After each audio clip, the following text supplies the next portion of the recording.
Thoman Gearhead University, Jason from the Synth channel on the Synth channel, and I have grabbed some rather excellent people to have a discussion on recorded right. So I'm going to pass around and these guys can introduce themselves and who they represent. Okay. My name is Dan from Focusrite Malaysia. I'm the product specialist for the German-speaking market and for EMEA. My name is Sam. I'm from Antelope. I'm doing social media relations and management overall. My name is Jervis from Izotope. I'm product specialist and sales for Central EMEA. Excellent. So we've got a lot of great companies that make a lot of really excellent recording equipment, I suppose, for want of a better word. Obviously software and hardware, DSP and computer based. So whilst I've been walking around TGU, I saw you guys, I thought, well, I'm really interested in recording. And it's one of the things that when I started playing musical instruments, it was the first thing I wanted to do. I wanted to be able to hear how I was progressing as a musician. Now that was said, well, I used to use 2 cassette players to multi-track myself. So that's me in the 80s, stealing my sister's pink hi-fi. Don't judge. First song. With mine, and I think they were both mono, and just basically multi-tracking and obviously degrading quality. But from there on, you know, you get interested in other instruments and it became essential to build up from there. I think a lot of people are really lucky in this day and age that they don't have to go through that, and that there is something for everybody in their price range to do that. So I thought it was a good idea, seeing all of you guys around, to do a record it right, make your synths sound badass. I mean, who wouldn't, right? So, should we have a little bit of a, should we pass the vibe around and see what your thoughts and feelings are on these? A lot of direct questions. I think it's really nice what you mentioned was coming from tapes, because for instance, in my career with producing music, I really was happy to have an 8-track tape in the beginning to synchronize with my Atari. So you see, I'm a little bit more old. Yeah, it was nice to have a uniter, but you cannot imagine even what happened, and I think Sam and Jürgen will agree about what happened in the last 10, 15 years for all of us in terms of mic pre's, of ADDAs, of quality. It's absolutely incredible. And like you mentioned, you know, you have something for everyone. You have a very small solution up to really high scale, hundreds of IOs if you need it. In every quality you need, DSP based, non-DSP based. So it's a little bit wonderland we are living nowadays in. Spoiled for sure. Yeah, and I think really when you're clever and you know your needs, everyone is able to find the best solution for what he's doing right now. Yeah, absolutely. I think if we go over to Izotope, I mean, Neutron plugin, I mean, for a complete beginner, you come in and you go, I'm playing a bass guitar, I want this kind of sound, bang, and you've got an almost instantly perfect sound. I would have absolutely gone to the moon and back for that plugin in 1988, you know.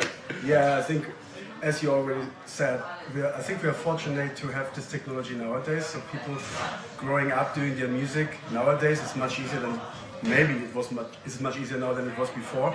And it doesn't cost a fortune. No. So if you wanted to have a professional studio recording in the 90s, you need to have like a grand or two at least to record a kind of shitty demo probably. And nowadays you have like all these interfaces you guys have, like from entry class to high end, and I mean what we did, like what you already mentioned, we have these plugins. So this is our first hardware, so this is our vision, Spire, to have an 8-track recorder controlled by a simple microphone. So literally I have all the recording studio with me. And point out, that is battery powered. That is 4 hours battery powered, so yeah. You could take that anywhere. Yeah, I mean, I did a challenge with that, and it was brilliant. I had so much fun. And again, you know, that is, it's what a product. And the mic in it's brilliant as well. Definitely worth pointing out. Yeah. So I mean, that's the replacement for my cassettes from our, you know. But yeah, you're right. In the '90s, it got for me very expensive quickly to get from a 4-track to, I think I had a Tascam 644, which was their high-end 4-track tape, but it was still a 4-track tape. You were still limited to that. And I mean, I spent probably close to what the discrete 4 costs now for something that sounds nowhere near as good. I mean, the discrete 4, do you want to tell us a little bit about that, Sam? This is actually the newest discrete 4. This is the new revision.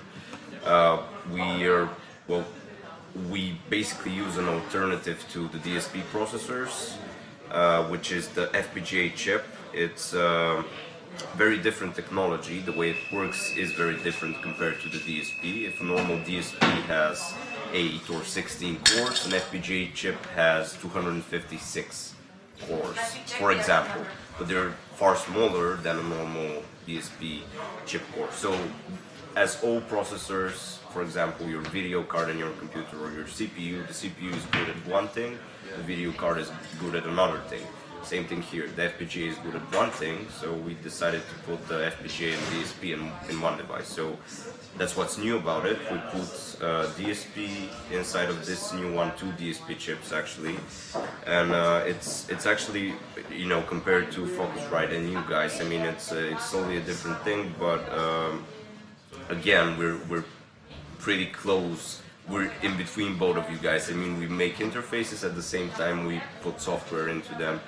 But I mean, I think that it's great to have this in one unit, but still, I'm a guy who loves to have things separately. So it depends on what you search for. I mean, if you're okay with having all of it in one unit, I think a product like this is really great. Having, you know, of course, if it's in your budget and, you know, you can go for this unit, yes, of course, go for it. But still, I'm a guy that likes my interfaces and my effects in 2 different places, but that's me. Anyways, I'm still using the discrete myself, and I believe that maybe in the future we'll see more and more interfaces or external cards or whatever for processing effects, for example. Yeah, that's it. I won't go much into it. I don't want to sell it to anyone. No. Yeah. I mean, it's a great product that is, you know, high quality capture. Yeah. I mean, and Focusrite, your range, it goes from entry level all the way up to the redneck stuff, which, you know, I mean, that stuff's the next gen, isn't it? You know? That's why I was talking about, you know, we have such a big diversity. You see, you get units like the Spire, you even not need a computer. Yeah, that's for the right. things from Antelope, for our things, you will need at least a computer, or like for our iTrack series, iPad or iPhone or whatever. I think you have so many choices nowadays, but what I really, really like is what we mentioned in between. In the time you were talking about the 644 Tascam, for example, you have the choice maybe between when it would, and this would even be high, 5 choices. So nowadays you have nearly unlimited choices. So it's all scalable. For me, it's really wonderful because the songwriter maybe will tell, or a guitar player, I just need one good microphone input.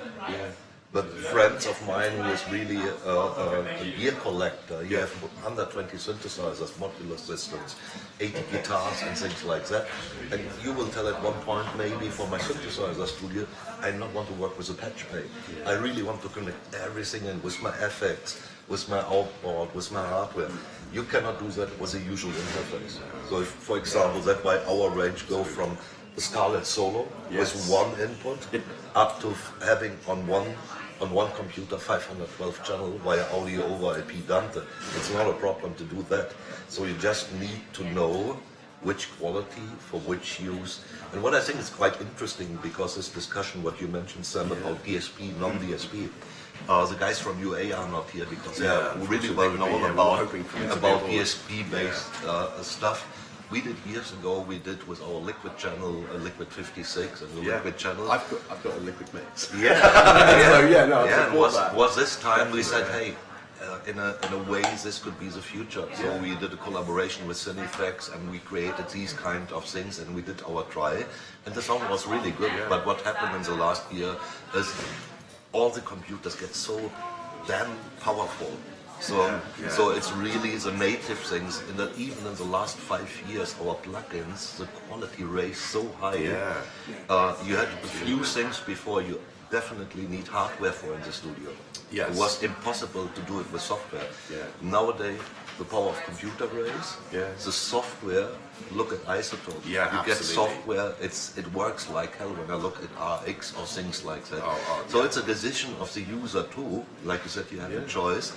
I want to have a DSP-based system with my plugins, or I just want to have an ADDA, and I need that scale and that quality. That's why we said we are a little bit unlimited about that. We do it from solo until 512 channels, so everyone will find something for himself. Absolutely, that's good. Sound quality, I think what you mentioned in the beginning is another thing, because this is, I think, what we need to discuss. What we need to discuss, because I I think there's a lot of confusion and diffusion about this. Maybe it's all similar, it just look more nice, it's less expensive. Is there a reason to spend more money on? And I know how you think about, but I think there's still a reason when you know I want to go further, to put more money in your ADDAs and put more money in excellent mic pre's. On top, in the way you work, I not want to do a too big monologue. I will shut up after. But on top, very, very important thing for, in my case, for example, is latency. In my studio, because I'm not working with a huge analog mixer anymore. I had in between mixers, but I put it out at one point. It's space, isn't it? It's space. You lose something, but you win time and get more straightforward. But at the point I put out my mixer, latency get a huge topic. For monitoring people who are playing, singers, but for me, myself too.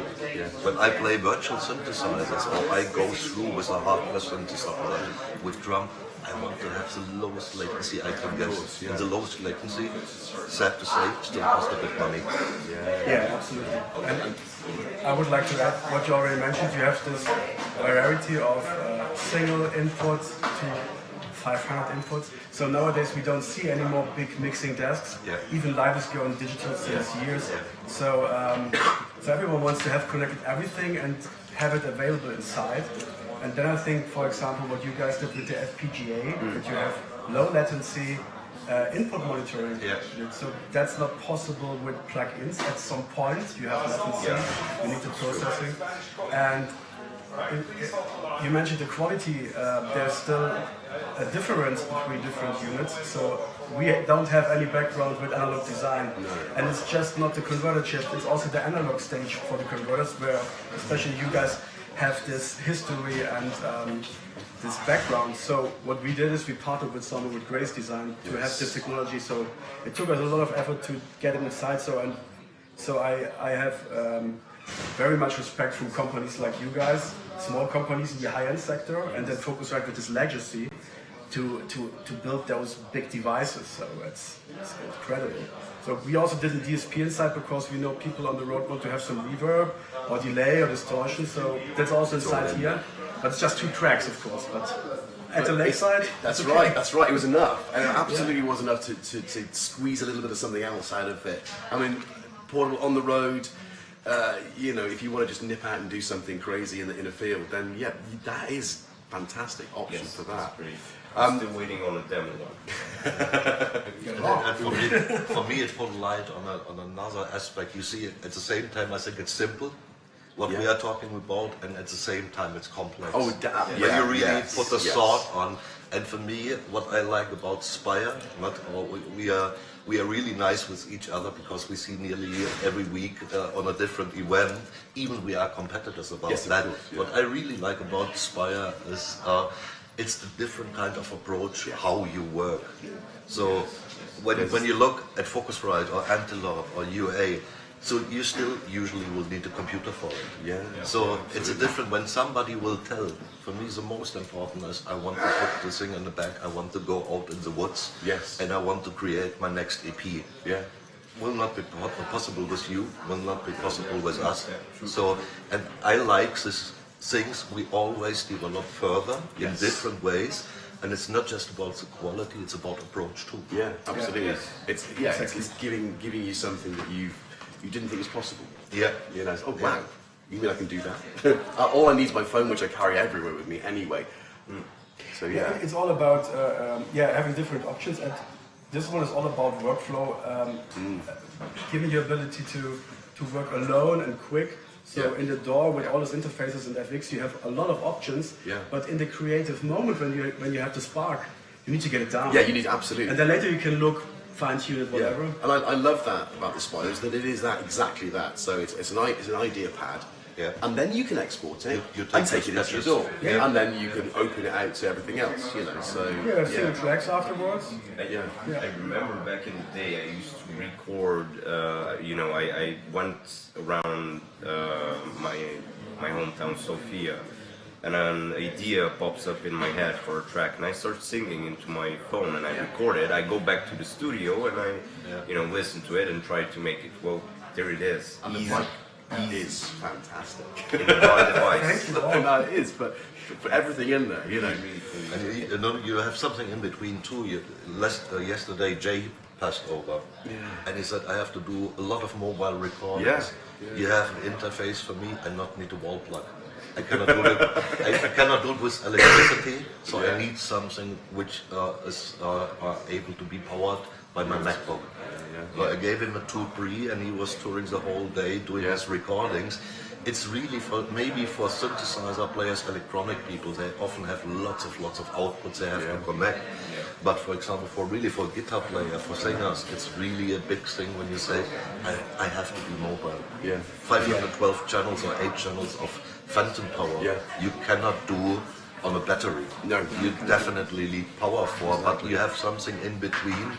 You get more mobile and you not just have to sit in your studio. Absolutely. You see it also with performing artists or DJs. They have an audio interface, low latency at the gig, because they can plug in everything. They have all set up. They can run clips, do FX inside of the box.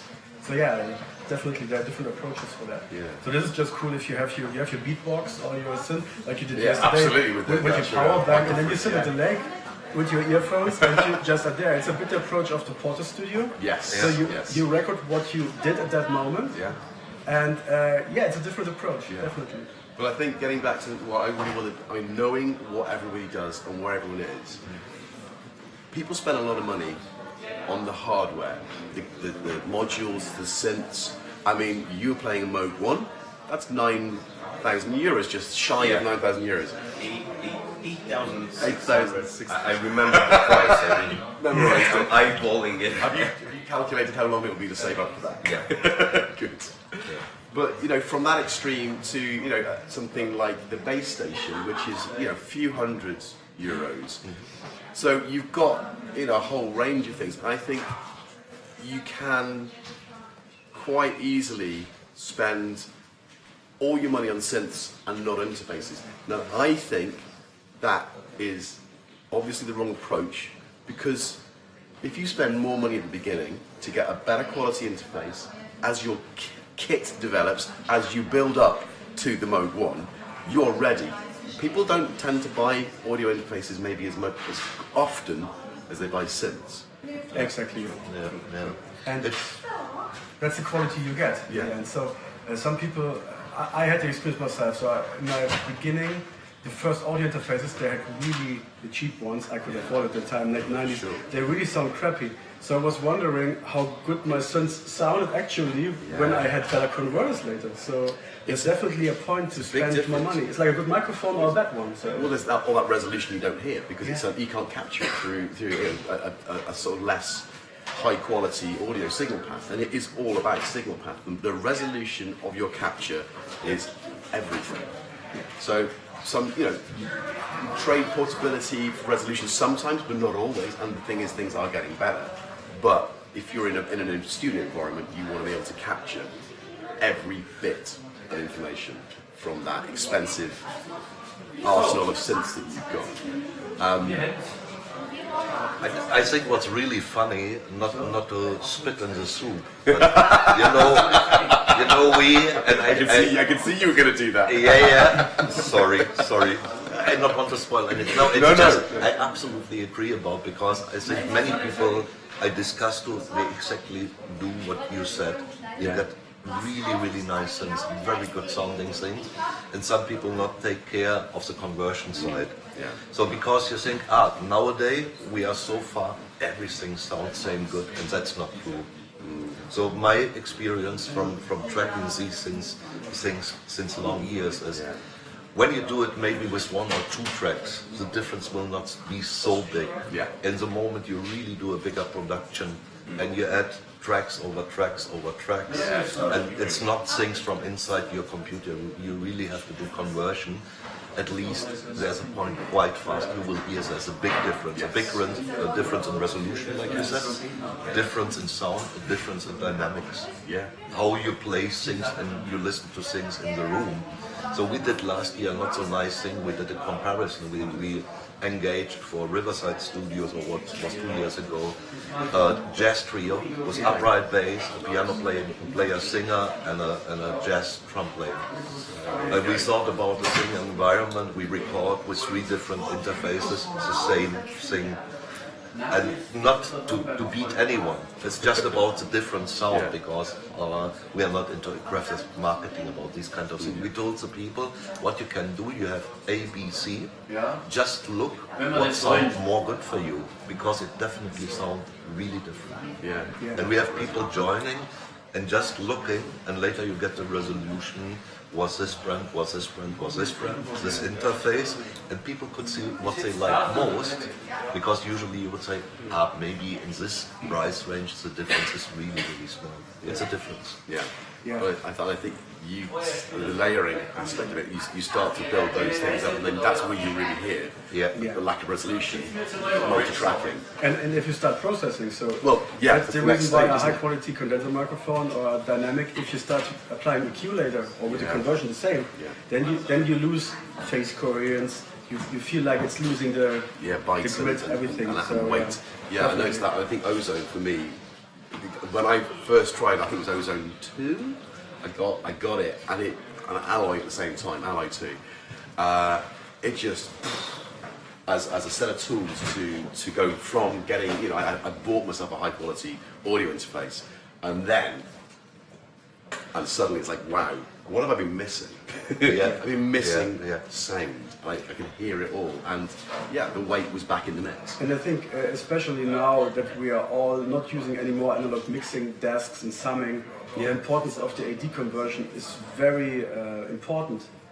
Because and the funny thing is, only if you have the experience and the listening environment, you will notice that. And also only with A/B comparison. Yes. It's the same like with the mixing desk. I had first a famous German brand which sells everything mixing desk in the 90s, and then I had a brand from the US which is quite famous with them in the beginning, and that was a night and day difference, the sound. The same is with the AD. So absolutely. spend some money on that, so you will have more fun with your sound. And that's exactly where, people like your higher range Antelope, your AD is excellent, and clocking. That's another thing that people miss out on, is we're talking about phase coherence, making sure that everything is locked tight to get that capture absolutely pristine, and that gives you all the breadth, height, depth, width, to make sure that when you start processing, because everybody does, and as long as you use the right tools of processing, because that can go wrong too. You use the wrong plugins, you're suddenly in a whole world of different pain. You might have spent money that side, but buy wisely, guys. Buy wisely. I think when you sorry, I jumped in. You see, it get more complex the more we talk about, because you put light on this one and the next one pops up. Yes. And you even can have, when you talk about, years ago, many people said, 16-bit is enough. So now it's a standard. Nearly everyone I know will record in 24-bit. So not so many people I know do 192 kilohertz, but you are able to do it. Maybe it's nice to do it in terms of latency, because your latency will definitely get more low. But I had, for example, when I did consultancy for orchestra recordings or things like that, people want to check out things. People said, you're not able to do 384 kilohertz.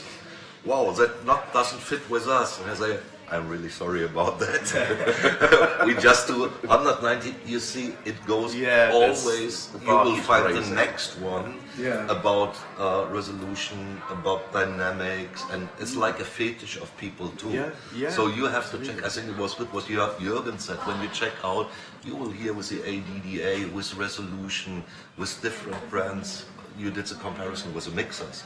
You will definitely hear, even we all try to be quite linear, but we all have a different sound on things.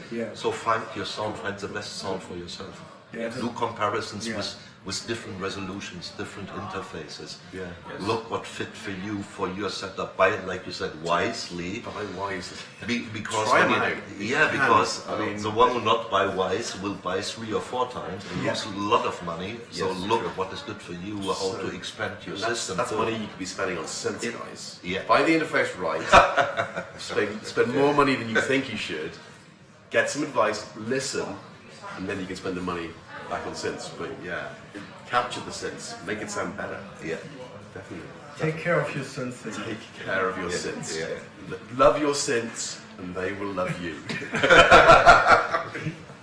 Wow. It's actually just as the mistake that we have all seen, where an amateur goes to buy his first studio monitors and he has a budget for 3,000, for example, and he jumps on those great Genelecs for 3,000, and he goes home, he puts them on the desk, and that's it. Next to a wall. Next to a wall.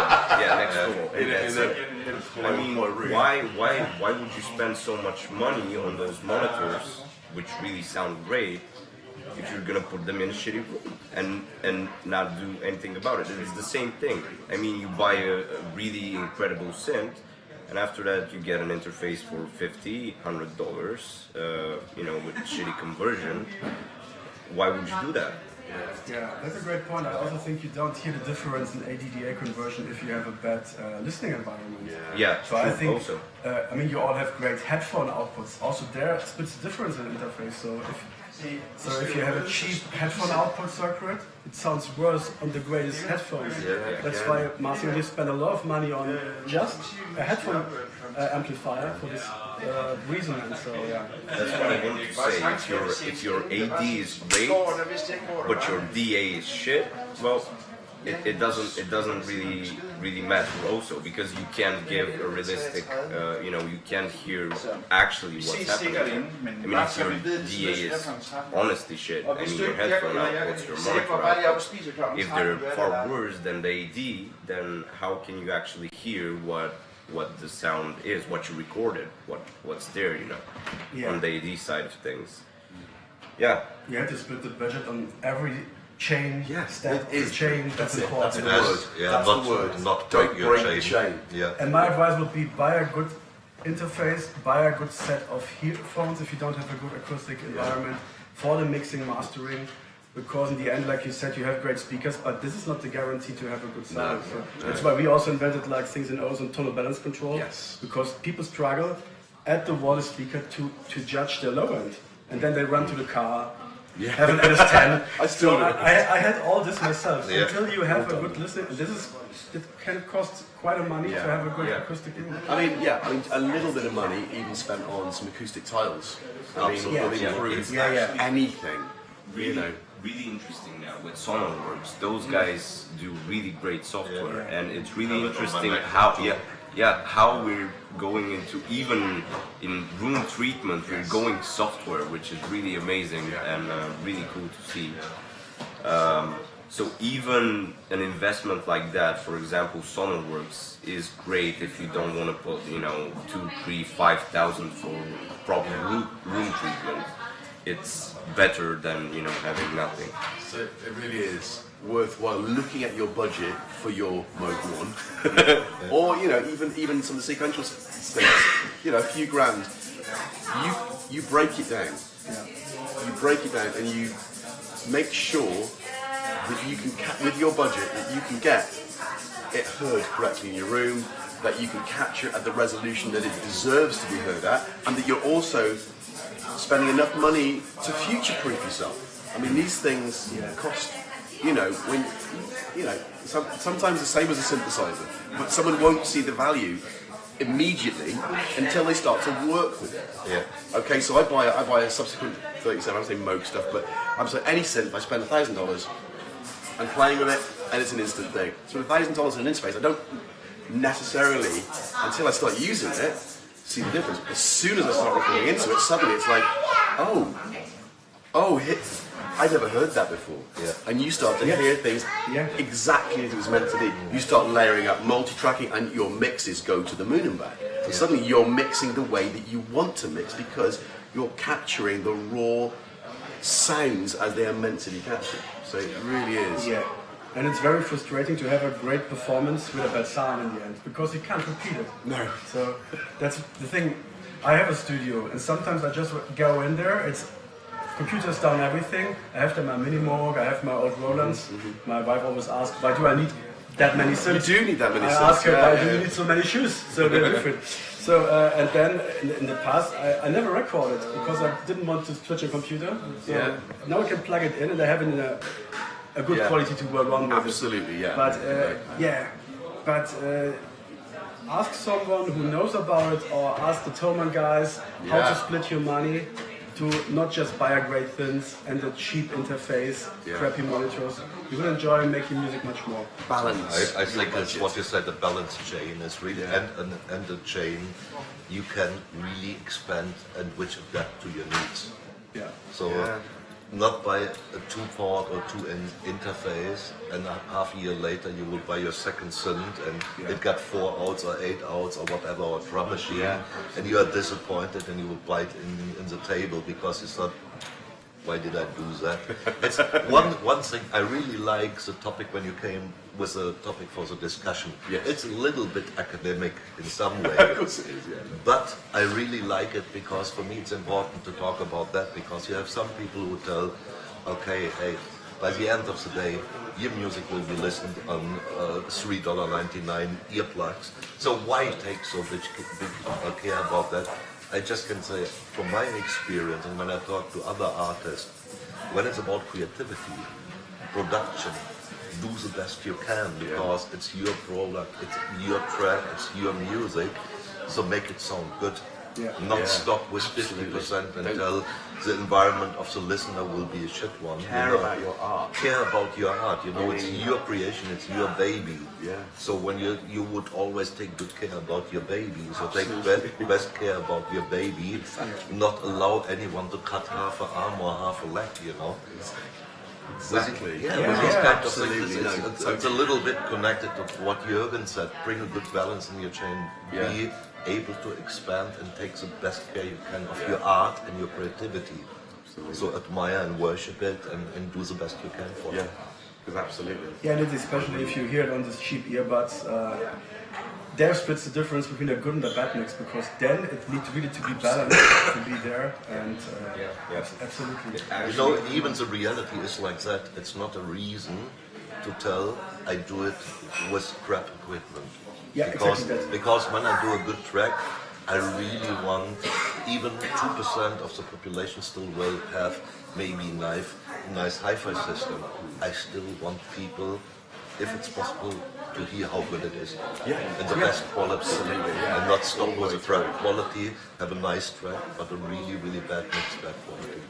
I mean, even on the shitty small headphones, you can actually hear if the mix is bad and if the sound is shitty overall. It's, most people won't notice it, but after all, you somehow notice it. I mean, while you listen, it's quite obvious that something's wrong with the sound overall.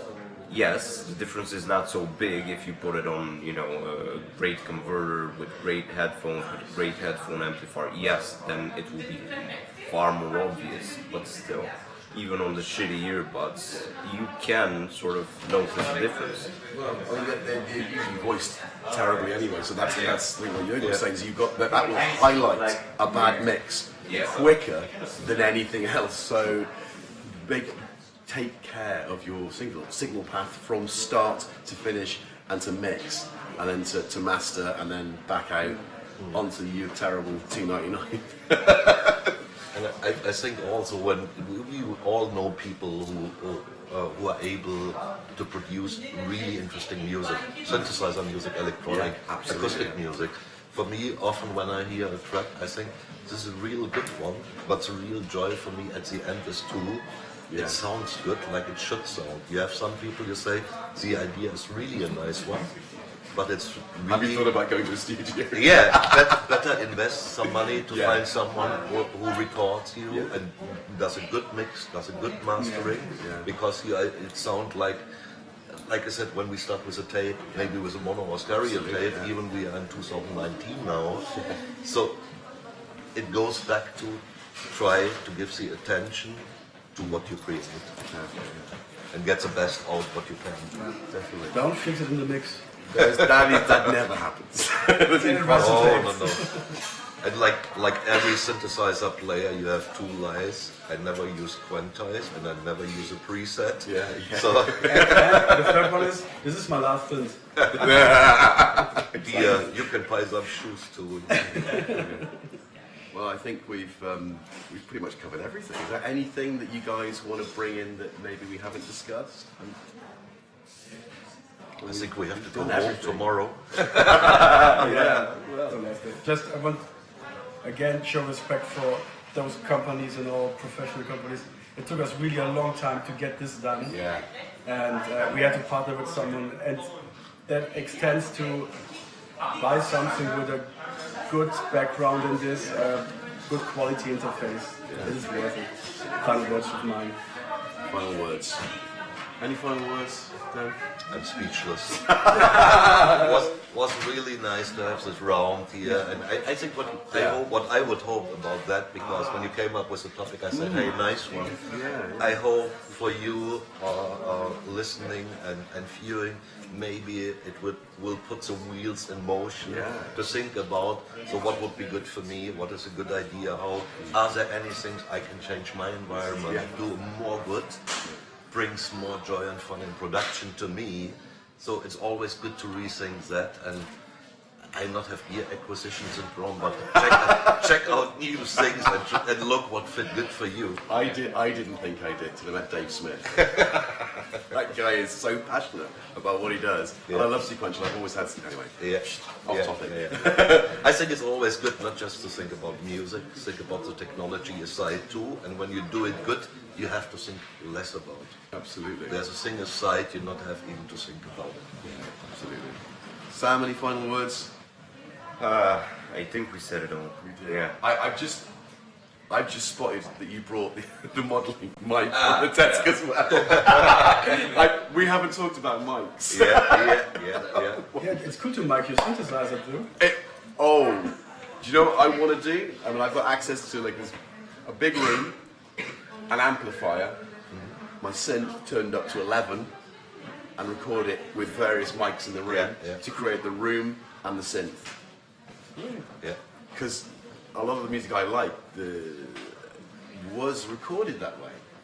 Not straight into your DI or into your interface. It's got air.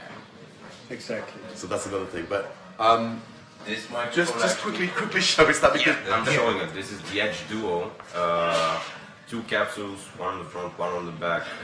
Modeling microphone. It can basically make each and every polar pattern you can imagine. And actually, this is what you said about recording your synths. This mic can come in very handy, just because you can try all of the different positions and not go to your cupboard every time, switching microphones. You can easily take this mic, use the emulations, and just listen and make your choice before that. I think that this microphone is great at that, and people who don't want to spend 30,000 for a bunch of classical microphones, which most probably cost far more than their car. Yeah, I mean, which is again, in our industry, this is normal. I mean, people spend so much money on synths, on guitars, on amps, and so on. But still, getting your again, wisely spending your budget. Yes, yes. Not having, I mean, I've collected mics over the years, so, you know, that microphone costs half what my Blue Kiwi cost. Yeah, yeah. And I don't use that every time I record. So that's sitting in its box. That emulates every mic you could possibly want, from valve to open condenser to vintage to modern. So you've got Everything one in mic that package. does everything. Yeah, So yeah. that's a good option for getting your budget spent wisely to capture that vocalist you want to put on your track, get into your studio in your treated room to stop, and then you've got your good AD into the system, mixed well, processed well. I think that pretty much covers it all. Yeah, yeah. Actually, pretty cool thing about this bar, just really. I love this. A lot of love in this So room right the now. way those guys are pushing things, I think that we sort of also, on our side of things, we actually released a new Edge microphone, which is the same microphone, but it's with USB-C. So it's bus powered by, from your computer. You can basically take it anywhere and use it directly as a USB powered microphone. Which is yes, I forgot to mention that, but it's really cool because I see you guys pushing in this direction. Of course, it's two very different things. We just have, it's just a microphone with the emulations. You guys are doing this portable DAW and, pre and so on. But I think it's really cool to see both us and, from our side, on the interface side, doing microphones and going into the portable direction, and you guys doing it. And I think it's really cool, and we as manufacturers should start, pushing in such a direction where we find what's missing right now for users, and just search. We don't have to make the greatest product. We just have to push in such directions, just so we can see how we can make, things easier and better. For example, again, the Spire is a great example of that. Someone came up with, well, I need a portable DAW, let's make it a reality, and there it is, and it's actually useful, and people are going to use that. And we as manufacturers have to experiment and go and try things like that, because people do need that.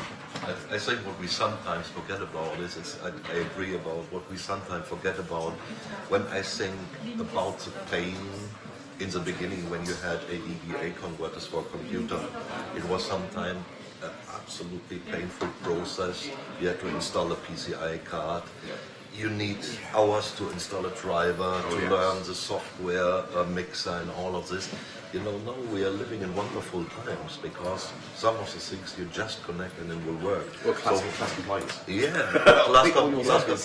with a more small one, it's class compliant. You just plug it in and it will be recognized and it will run. For the more complex one, it was never easier to do it like nowadays. To have a mixer, creating headphone mixes, store your headphone mixes in your mix control and all this. I think because we were going so fast in terms of quality, the usability nowadays is wonderful too. Absolutely, good point. I mean, I remember beginning of the millennium, you had really to install all manually, so you had to put in the plugins in the folder, whatever. And it was really, and then the drivers. With Windows, for example, USB, it was horrible. You need to have a chipset that it works. And nowadays we have all those interfaces which just, without any problems, set up themselves, run low latency on any computer, and we have an easy recording solution here. You don't need to set up it. So that's also a big point. So people should just make their music without any hurdles. Definitely. I think this could go on and on and on. Yeah. I think we keep finishing it off and then starting a new one. So we better shut up now. To finish. Unfortunately, thanks guys for watching at home and for watching in the future, because I know you will be. This has been the past, this has been the present, will be the future. Thanks very much guys, it's been a great conversation. Thanks for coming. Thanks to you. Thanks, guys. Hey, thanks.